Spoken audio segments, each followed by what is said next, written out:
ho any amin'ny faritra Boeny ihany koa sika ao anatin'ity vaovao manaraka ity rehefa niketrehana nandritra ny roa taona teo eo dia totosany famolavolanan'ny satanandraikitra momba ny drafim-panajarianan'ny faritra sy ny drafitra ifotony fanajarianany tany ho an'ny ao amin'ny faritra Boeny ao.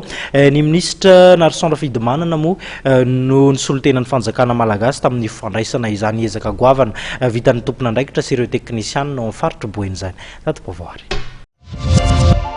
Vita soiny izy maraiky amin'ny 30 mars 17 tao amin'ny hôtel Le Roche Rouge Mahajanga ny santan'andraikitra momba ny drafim-panajarianan'ny faritra na ny Sirato ho an'ny faritra Boeny sy ny drafitra ifotony fanajarianan'ny Tandy na ny SAC ho an'ny commune misy 13 ao aminy.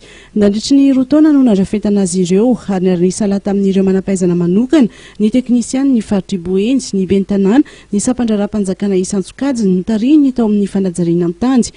Nidina ifotony betsaka izy ireo tamin'izany naka ny etaeta sy ny fomba fijery isa-pokotany sy isaky ny district. Avy eo andravona izany ovinam-panajariana mandritra ny atrikasa maromaro. Ny drafitra tsirairay avy dia ahitana mazava tsara ny ovinam-panajariana, ireo toromarika sy ny tanjona isan-tsehatra ety manajary ny faritra tsirairay avy ary ny asa fanajariana lahara-pameana. Miatra mandritry ny 20 taona manaraka ny Sirato ary 15 taona manaraka kosa ho an'ny SAC ny andinivon'ny commune.